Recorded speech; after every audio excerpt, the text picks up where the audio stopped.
29 June, today is the date of my last letter, and the Count has taken steps to prove that it was genuine, for again I saw him leave the castle by the same window, and in my clothes. As he went down the wall, lizard fashion, I wished I had a gun or some lethal weapon, that I might destroy him. But I fear that no weapon wrought along by man's hand would have any effect on him. I dared not wait to see him return, for I feared to see those weird sisters. I came back to the library, and read there till I fell asleep.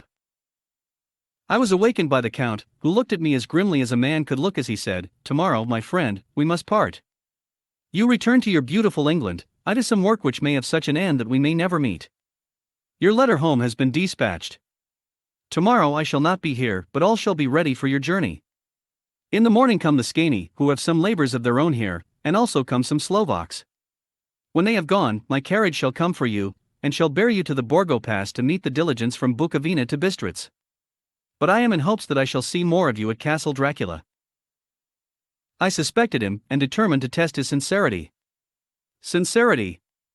It seems like a profanation of the word to write it in connection with such a monster, so I asked him point blank, "Why may I not go tonight?"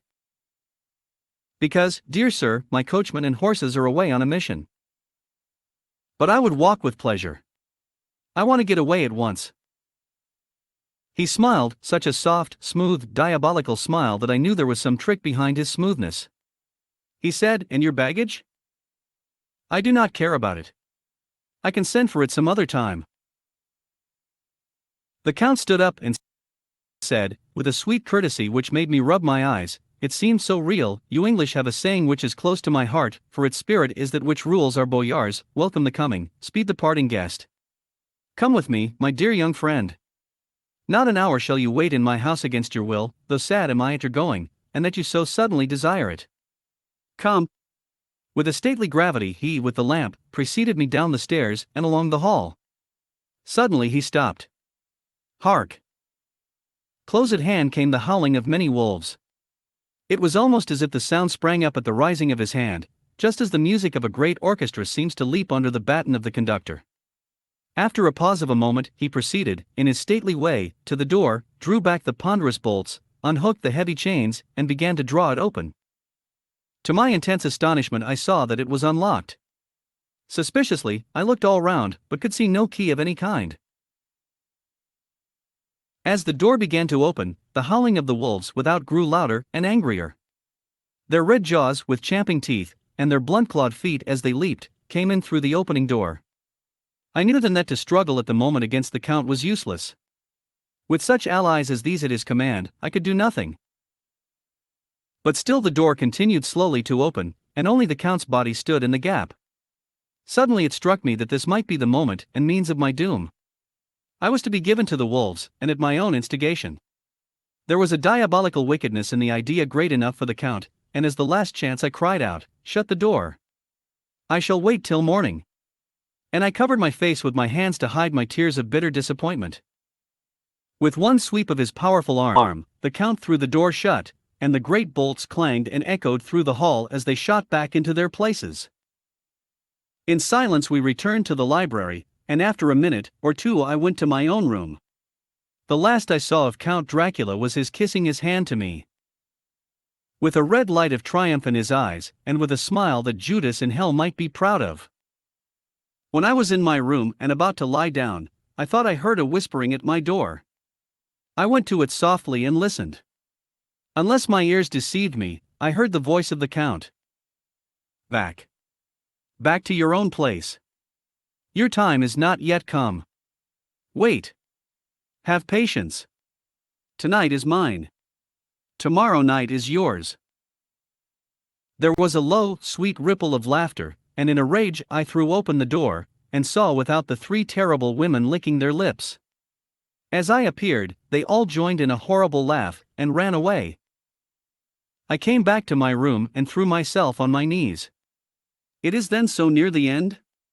Tomorrow. Tomorrow. Lord, help me, and those to whom I am dear. 30 June, these may be the last words I ever write in this diary. I slept till just before the dawn, and when I woke threw myself on my knees, for I determined that if death came he should find me ready. At last I felt that subtle change in the air, and knew that the morning had come. Then came the welcome cockcrow, and I felt that I was safe. With a glad heart, I opened the door and ran down the hall. I had seen that the door was unlocked, and now escape was before me. With hands that trembled with eagerness, I unhooked the chains and threw back the massive bolts. But the door would not move. Despair seized me. I pulled and pulled at the door, and shook it till, massive as it was, it rattled in its casement. I could see the bolt shot. It had been locked after I left the Count.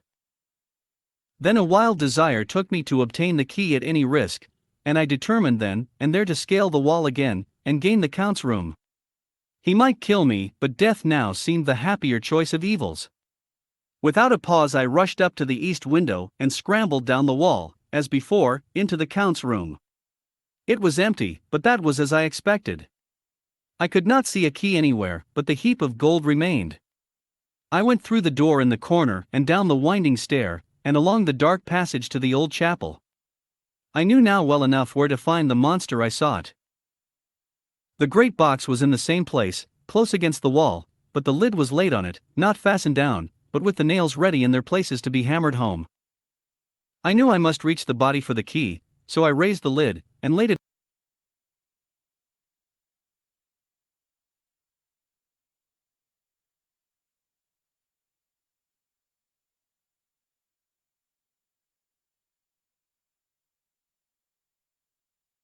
back against the wall.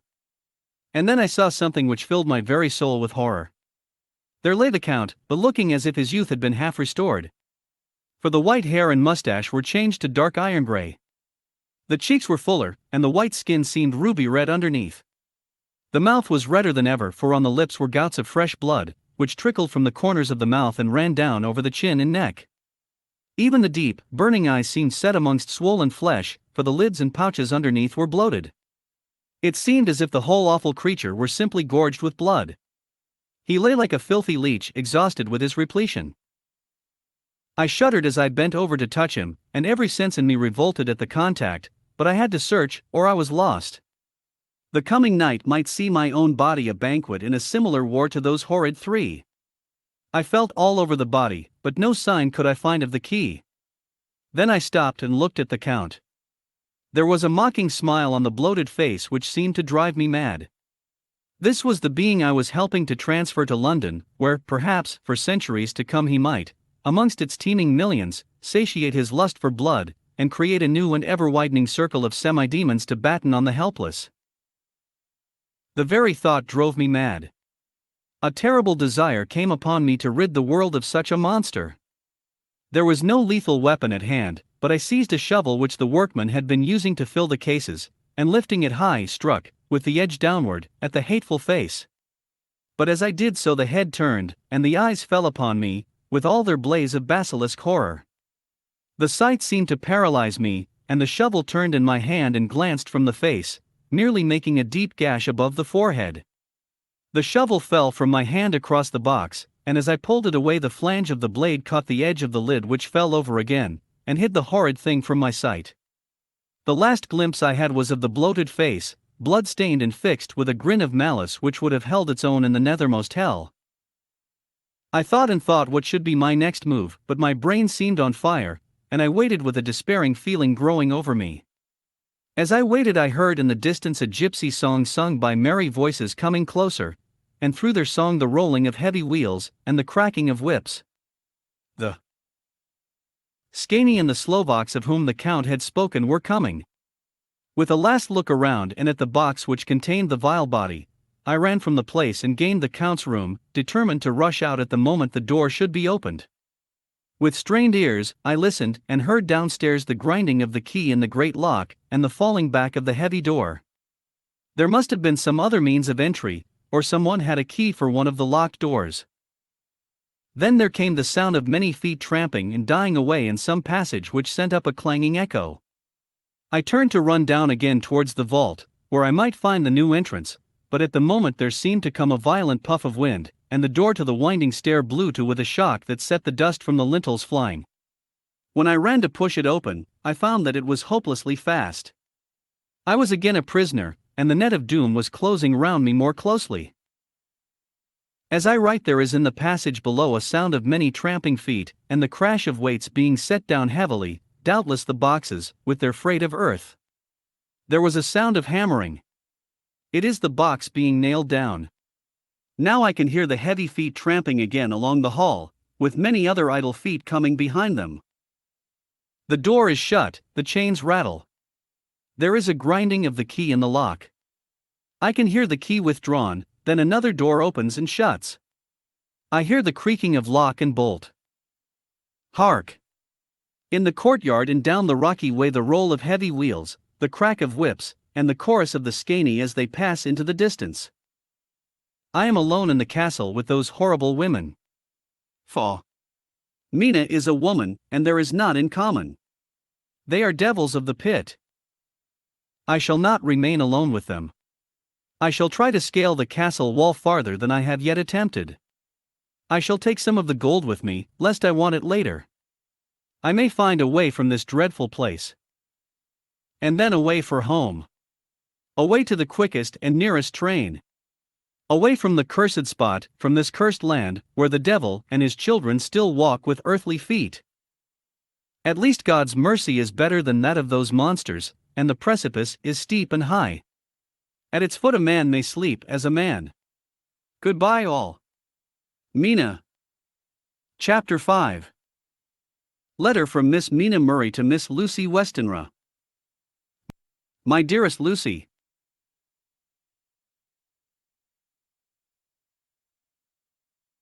Lucy. Forgive my long delay in writing, but I have been simply overwhelmed with work. The life of an assistant schoolmistress is sometimes trying. I am longing to be with you, and by the sea, where we can talk together freely and build our castles in the air. I have been working very hard lately, because I want to keep up with Jonathan's studies, and I have been practicing shorthand very assiduously. When we are married I shall be able to be useful to Jonathan, and if I can stenograph well enough I can take down what he wants to say in this way and write it out for him on the typewriter, at which also I am practicing very hard. He and I sometimes write letters in shorthand, and he is keeping a stenographic journal of his travels abroad. When I am with you I shall keep a diary in the same way. I don't mean one of those 2 pages to the week with Sunday squeezed in a corner diaries, but a sort of journal which I can write in whenever I feel inclined. I do not suppose there will be much of interest to other people, but it is not intended for them. I may show it to Jonathan some day if there is in it anything worth sharing, but it is really an exercise book. I shall try to do what I see lady journalists do, interviewing and writing descriptions, and trying to remember conversations. I am told that, with a little practice, one can remember all that goes on, or that one hears said during a day. However, we shall see. I will tell you of my little plans when we meet.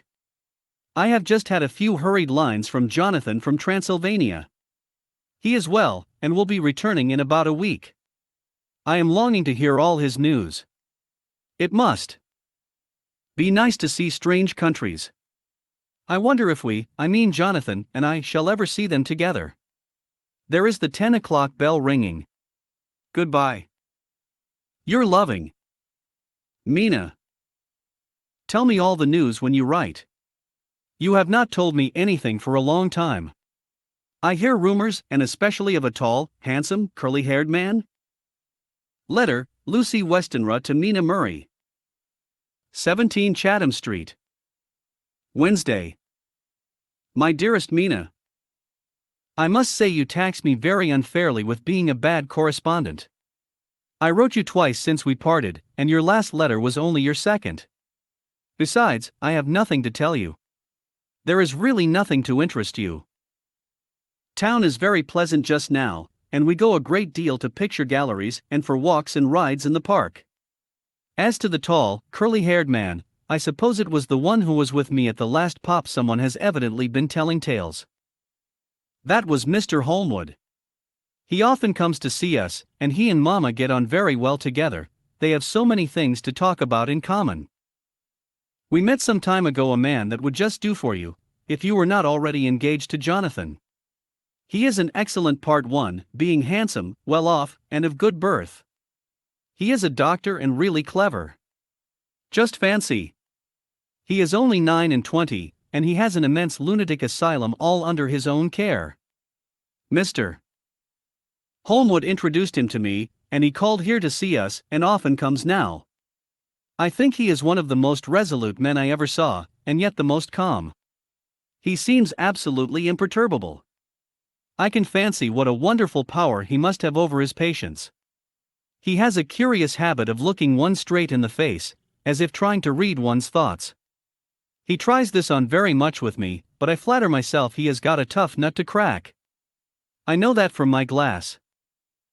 Do you ever try to read your own face? I do, and I can tell you it is not a bad study, and gives you more trouble than you can well fancy if you have never tried it. He says that I afford him a curious psychological study, and I humbly think I do.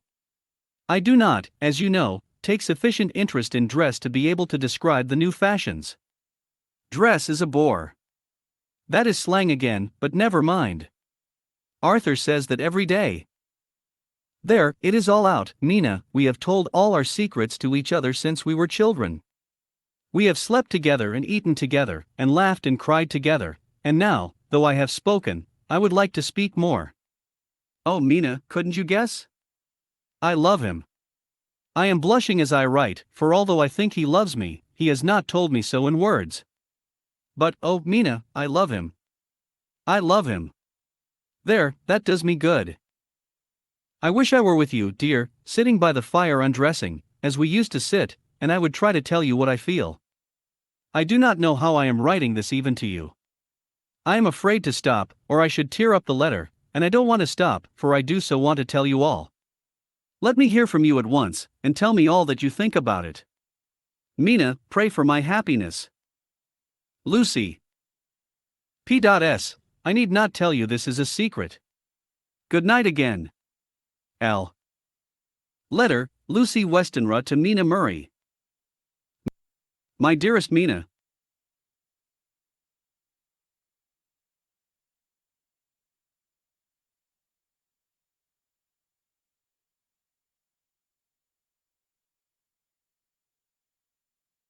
Mina. Thanks and thanks and thanks again for your sweet letter. It was so nice to be able to tell you and to have your sympathy. My dear, it never rains but it pours. How true the old proverbs are. Here am I, who shall be 20 in September, and yet I never had a proposal till today, not a real proposal, and today I had 3. Just fancy. 3 proposals in one day. Isn't it awful? I feel sorry, really and truly sorry, for 2 of the poor fellows. Oh, Mina, I am so happy that I don't know what to do with myself. And 3 proposals. But, for goodness sake, don't tell any of the girls, or they would be getting all sorts of extravagant ideas, and imagining themselves injured and slighted if in their very first day at home they did not get 6 at least. Some girls are so vain. You and I, Mina dear, who are engaged and are going to settle down soon soberly into old married women, can despise vanity. Well, I must tell you about the 3, but you must keep it a secret, dear, from everyone except, of course, Jonathan. You will tell him, because I would if I were in your place. Certainly tell Arthur. A woman ought to tell her husband everything. Don't you think so, dear? And I must be fair. Men like women, certainly their wives, to be quite as fair as they are. And women, I am afraid, are not always quite as fair as they should be. Well, my dear, number 1 came just before lunch. I told you of him, Dr. John Seward, the lunatic asylum man, with the strong jaw and the good forehead. He was very cool outwardly, but was nervous all the same. He had evidently been schooling himself as to all sorts of little things, and remembered them, but he almost managed to sit down on his silk hat, which men don't generally do when they are cool, and then when he wanted to appear at ease he kept playing with a lancet in a way that made me nearly scream. He spoke to me, Mina, very straightforwardly. He told me how dear I was to him, though he had known me so little, and what his life would be with me to help and cheer him. He was going to tell me how unhappy he would be if I did not care for him, but when he saw me cry he said he was a brute and would not add to my present trouble. Then he broke off and asked if I could love him in time, and when I shook my head his hands trembled, and then with some hesitation he asked me if I cared already for anyone else. He put it very nicely, saying that he did not want to wring my confidence from me, but only to know, because if a woman's heart was free a man might have hope. And then, Mina, I felt a sort of duty to tell him that there was someone. I only told him that much, and then he stood up, and he looked very strong and very grave as he took both my hands in his and said he hoped I would be happy, and that if I ever wanted a friend I must count him one of my best. Oh, Mina dear, I can't help crying, and you must excuse this letter being all blotted. Being proposed to is all very nice and all that sort of thing, but it isn't at all a happy thing when you have to see a poor fellow, whom you know loves you honestly, going away and looking all broken-hearted, and to know that, no matter what he may say at the moment, you are passing out of his life. My dear, I must stop here at present, I feel so miserable, though I am so happy. Evening. Arthur has just gone, and I feel in better spirits than when I left off, so I can go on telling you about the day. Well, my dear, number 2 came after lunch.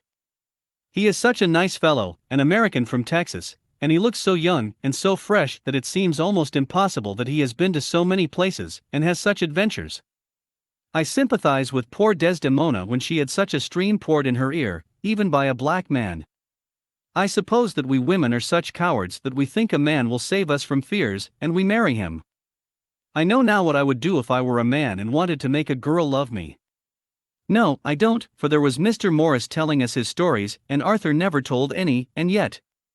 My dear, I am somewhat previous. Mr. Quincy P. Morris found me alone. It seems that a man always does find a girl alone. No, he doesn't, for Arthur tried twice to make a chance, and I helping him all I could. I am not ashamed to say it now. I must tell you beforehand that Mr. Morris doesn't always speak slang, that is to say, he never does so to strangers or before them, for he is really well educated and has exquisite manners, but he found out that it amused me to hear him talk American slang, and whenever I was present, and there was no one to be shocked, he said such funny things. I am afraid, my dear, he has to invent it all, for it fits exactly into whatever else he has to say. But this is a way slang has. I do not know myself if I shall ever speak slang. I do not know if Arthur likes it, as I have never heard him use any as yet. Well, Mr. Morris sat down beside me and looked as happy and jolly as he could, but I could see all the same that he was very nervous. He took my hand in his, and said ever so sweetly, Miss Lucy, I know I ain't good enough to regulate the fixins of your little shoes, but I guess if you wait till you find a man that is you will go join them 7 young women with the lamps when you quit. Won't you just hitch up alongside of me and let us go down the long road together, driving in double harness? Well, he did look so good-humored and so jolly, that it didn't seem half so hard to refuse him as it did poor Dr. Seward. So I said, as lightly as I could, that I did not know anything of hitching, and that I wasn't broken to harness at all yet. Then he said that he had spoken in a light manner, and he hoped that if he had made a mistake in doing so on so grave, so momentous, an occasion for him, I would forgive him. He really did look serious when he was saying it, and I couldn't help feeling a sort of exultation that he was number 2 in one day. And then, my dear, before I could say a word he began pouring out a perfect torrent of love-making, laying his very heart and soul at my feet. He looked so earnest over it that I shall never again think that a man must be playful always, and never earnest, because he is merry at times. I suppose he saw something in my face which checked him, for he suddenly stopped, and said with a sort of manly fervor that I could have loved him for if I had been free. Lucy, you are an honest-hearted girl, I know. I should not be here speaking to you as I am now if I did not believe you clean grit, right through to the very depths of your soul. Tell me, like one good fellow to another, is there any one else that you care for? And if there is, I'll never trouble you a hair's breadth again, but will be, if you will let me, a very faithful friend. My dear Mina, why are men so noble when we women are so little worthy of them? Here was I almost making fun of this great-hearted, true gentleman. I burst into tears. I am afraid, my dear, you will think this a very sloppy letter in more ways than one, and I really felt very badly. Why can't they let a girl marry 3 men, or as many as want her, and save all this trouble? But this is heresy, and I must not say it. I am glad to say that, though I was crying, I was able to look into Mr. Morris' brave eyes, and I told him out straight. Yes, there is someone I love, though he has not told me yet that he even loves me. I was right to speak to him so frankly, for quite a light came into his face, and he put out both his hands and took mine. I think I put them into his, and said in a hearty way, "That's my brave girl.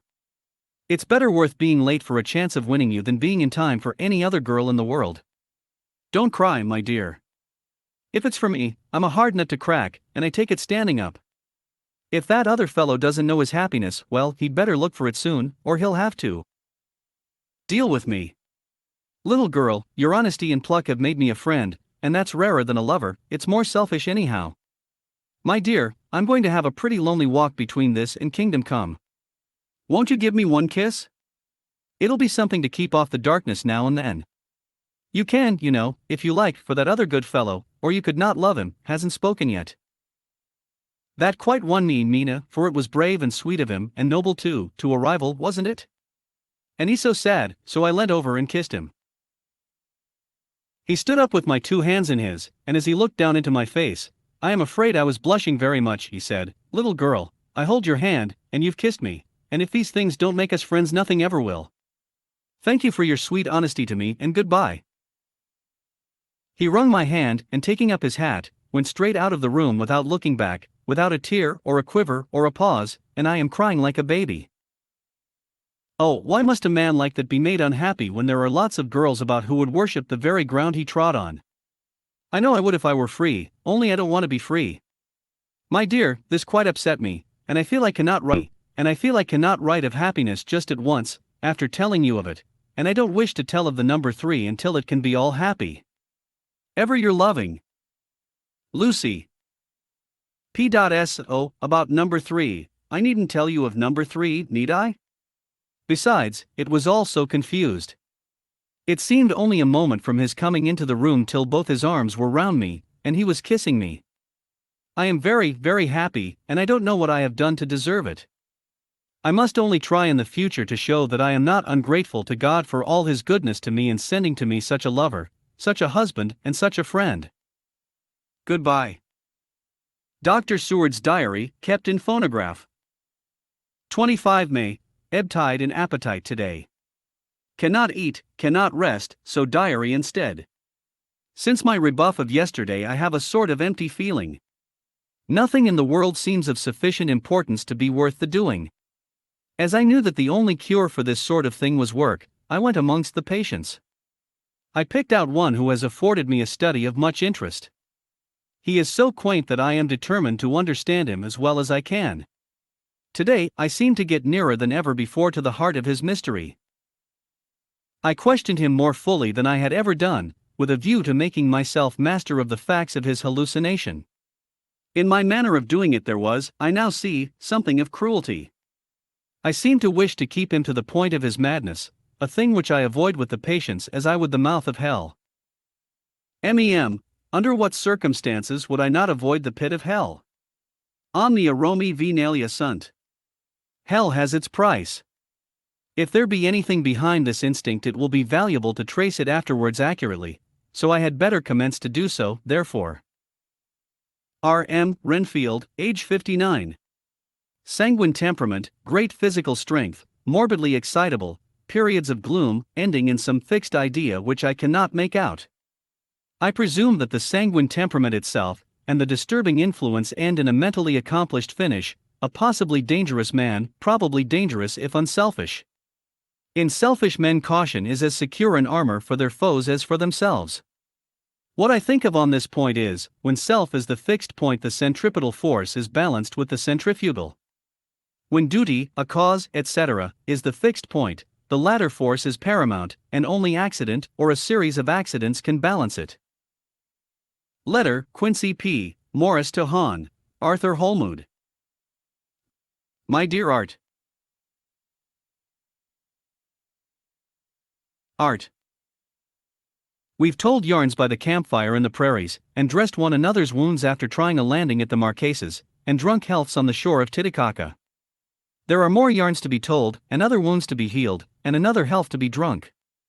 Won't you let this be at my campfire tomorrow night? I have no hesitation in asking you, as I know a certain lady is engaged to a certain dinner party, and that you are free. There will only be one other, our old pal at the Korea, Jack Seward. He's coming too, and we both want to mingle our weeps over the wine cup, and to drink a health with all our hearts to the happiest man in all the wide world, who has won the noblest heart that God has made and best worth winning. We promise you a hearty welcome, and a loving greeting, and a health as true as your own right hand. We shall both swear to leave you at home if you drink too deep to a certain pair of eyes. Come. Yours as ever and always, Quincy P. Morris. Telegram from Arthur Holmwood to Quincy P. Morris. Count me in every time. I bear messages which will make both your ears tingle.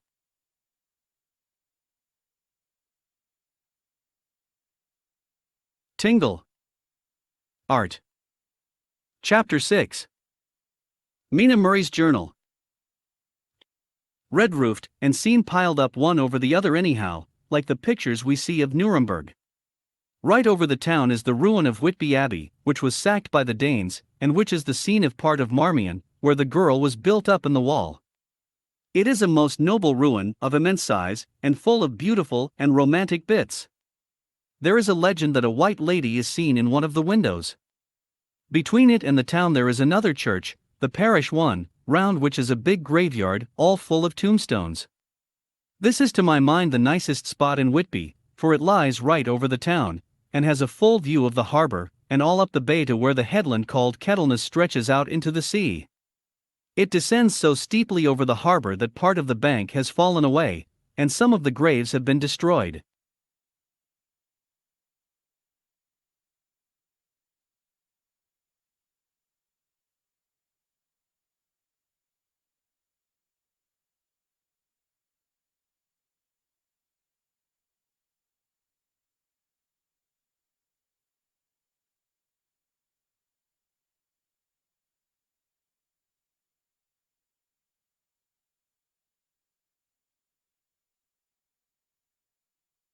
Destroyed. In one place part of the stonework of the grave stretches out over the sandy pathway far below.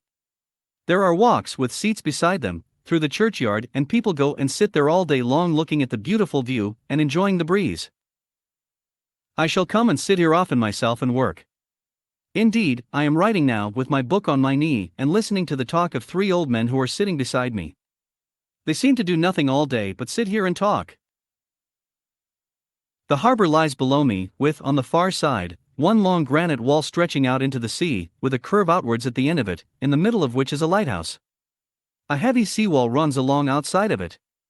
On the near side, the seawall makes an elbow crooked inversely, and its end too has a lighthouse. Between the 2 piers there is a narrow opening into the harbor, which then suddenly widens. It is nice at high water, but when the tide is out it shoals away to nothing, and there is merely the stream of the Esk, running between banks of sand, with rocks here and there. Outside the harbor on this side there rises for about half a mile a great reef, the sharp of which runs straight out from behind the south lighthouse. At the end of it is a buoy with a bell, which swings in bad weather, and sends in a mournful sound on the wind. They have a legend here that when a ship is lost bells are heard out at sea. I must ask the old man about this. He is coming this way. He is a funny old man. He must be awfully old, for his face is gnarled and twisted like the bark of a tree. He tells me that he is nearly 100, and that he was a sailor in the Greenland fishing fleet when Waterloo was fought.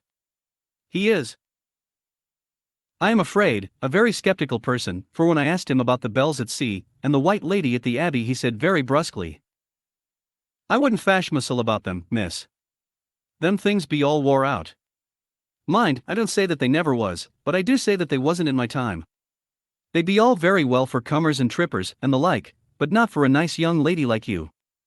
Them feet folks from York and Leeds that be always eatin' cured herrins, and drinkin' tea and lookin' out to buy cheap jet would creedot. I wonder myself who'd be bothered tellin' lies to them, even the newspapers, which is full of fool talk." I thought he would be a good person to learn interesting things from, so I asked him if he would mind telling me something about the whale fishing in the old days.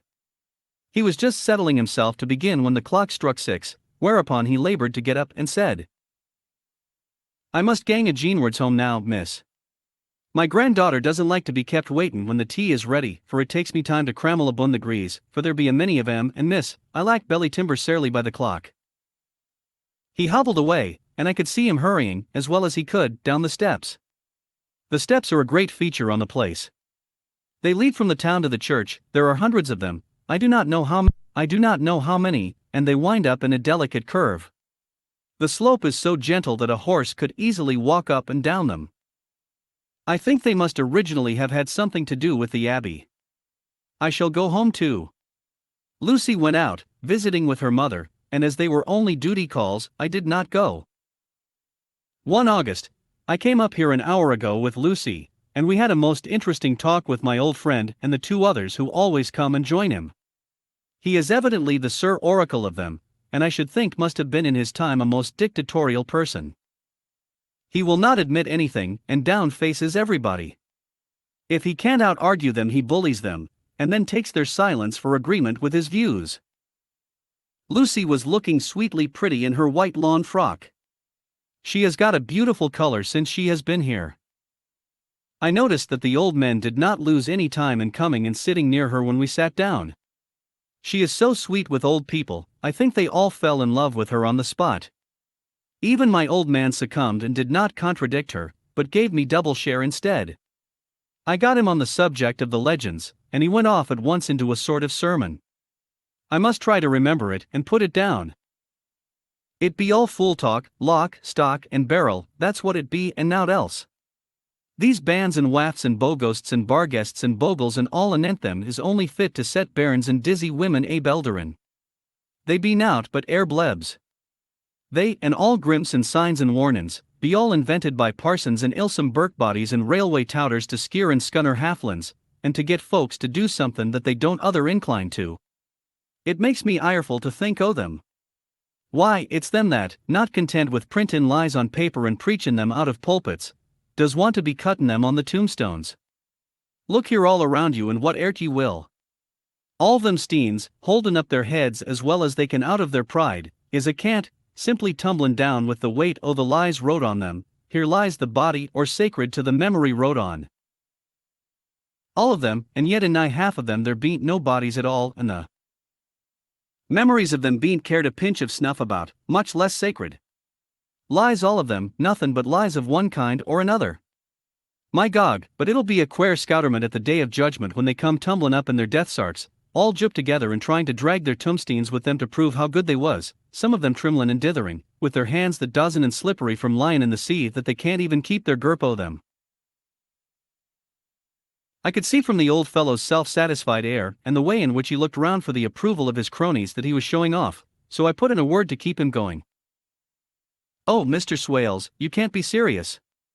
Surely these tombstones are not all wrong?" "Yablins.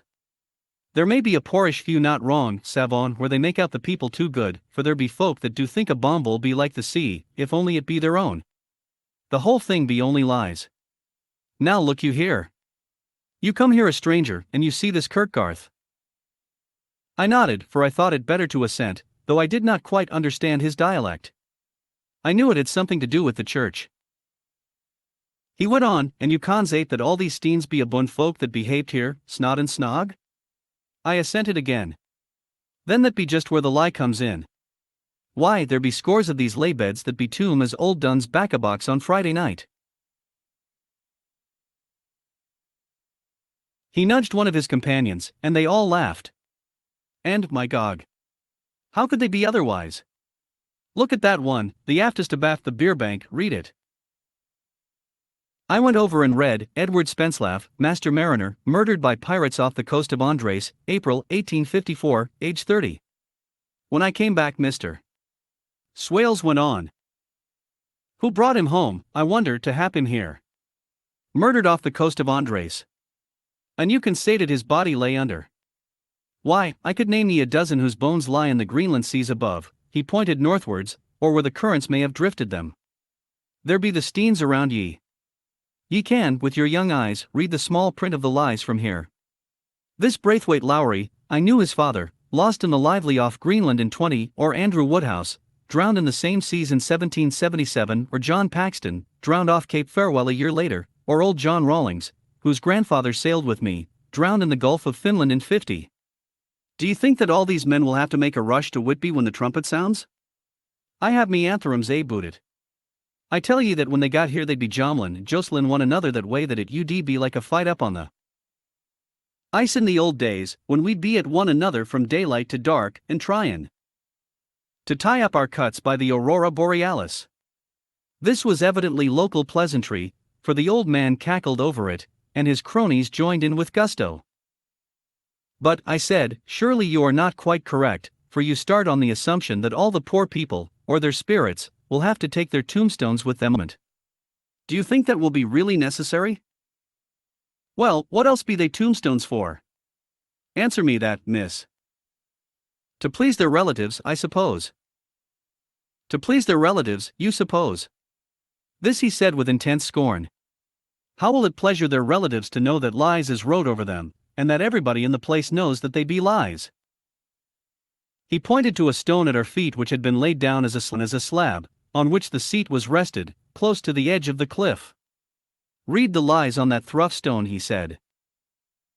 The letters were upside down to me from where I sat, but Lucy was more opposite to them, so she leant over and read, "Sacred to the memory of George Cannon, who died, in the hope of a glorious resurrection, on July 29, 1873, falling from the rocks at Kettleness. This tomb was erected by his sorrowing mother to her dearly beloved son. He was the only son of his mother, and she was a widow. Really, Mr. Swales, I don't see anything very funny in that." She spoke her comment very gravely and somewhat severely. "You don't see aught funny. Ha ha.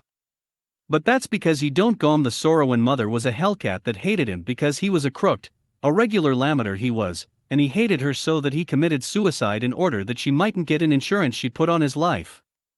He blew nigh the top of his head off with an old musket that they had for scarin' crows with. 'Twarn't for crows then, for it brought the clegs and the doups to him. That's the way he fell off the rocks. And, as to hopes of a glorious resurrection, I've often heard him say myself that he hoped he'd go to hell, for his mother was so pious that she'd be sure to go to heaven, and he didn't want to addle where she was. Now isn't that Steen at any rate," he hammered it with his stick as he spoke, "a pack of lies? And won't it make Gabriel Keckle when Geordie comes panting ut the grease with the Tom Steen balanced on his hump and asks to be took as evidence?" I did not know what to say, but Lucy turned the conversation as she said, rising up, "Oh, why did you tell us of this? It is my favorite seat, and I cannot leave it, and now I find I must go on sitting over the grave of a suicide." "That won't harm ye, my pretty, and it may make poor Geordie gladsome to have so trim a lass sittin' on his lap. That won't hurt ye. Why, I've sat here off and on for nigh 20 years past, and it hasn't done me no harm. Don't ye fash about them as lies under ye, or that doesn't lie there either. It'll be time for ye to be getting scart when ye see the tombsteins all run away with, and the place as bare as a stubble field. There's the clock, and I must gang. My service to ye, ladies." And off he hobbled. Lucy and I sat a while, and it was all so beautiful before us that we took hands as we sat, and she told me all over again about Arthur and their coming marriage. That made me just a little heartsick, for I haven't heard from Jonathan for a whole month. The same day I came up here alone, for I am very sad. There was no letter for me. I hope there cannot be anything the matter with Jonathan. The clock has just struck 9. I see the lights scattered all over the town, sometimes in rows where the streets are, and sometimes singly. They run right up the Esk and die away in the curve of the valley. To my left the view is cut off by a black line of roof of the old house next to the abbey. The sheep and lambs are bleating in the fields away behind me, and there is a clatter of donkeys' hoofs up the paved road below. The band on the pier is playing a harsh waltz in good time, and further along the quay there is a Salvation Army meeting in a back street. Neither of the bands hears the other, but up here I hear and see them both. I wonder where Jonathan is and if he is thinking of me. I wish he were here. Dr. Seward's Diary. 5 June. The case of Renfield grows more interesting the more I get to understand the man. He has certain qualities very largely developed: selfishness, secrecy, and purpose. I wish I could get at what is the object of the latter.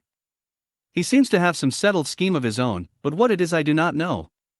His redeeming quality is a love of animals, though, indeed, he has such curious turns in it that I sometimes imagine he is only abnormally cruel. His pets are of odd sorts. Just now his hobby is catching flies. He has at present such a quantity that I have had myself to expostulate. To my astonishment, he did not break out into a fury, as I expected, but took the matter in simple seriousness. He thought for a moment and then said, "May I have 3 days? I shall clear them away." Of course, I said that would do. I must watch him. 18 June, he has turned his mind now to spiders, and has got several very big fellows in a box. He keeps feeding them as flies, and the number of the latter is becoming sensibly diminished, although he has used half his food in attracting more flies from outside to his room. 1 July, his spiders are now becoming as great a nuisance as his flies, and today I told him that he must get rid of them. He looked very sad at this, so I said that he must some of them, at all events. He cheerfully acquiesced in this, and I gave him the same time as before for reduction. He disgusted me much while with him, for when a horrid blowfly, bloated with some carrion food, buzzed into the room, he caught it, held it exultantly for a few moments between his finger and thumb, and before I knew what he was going to do, put it in his mouth and ate it. I scolded him for it, but he argued quietly that it was very good and very wholesome, that it was life, strong life, and gave life to him. This gave me an idea, or the rudiment of one. I must watch how he gets rid of his spiders. He has evidently some deep problem in his mind, for he keeps a little notebook in which he is always jotting down something. Whole pages of it are filled with masses of figures, generally single numbers added up in batches, and then the totals added in batches again, as though he were focusing some account, as the auditors put it. 8 July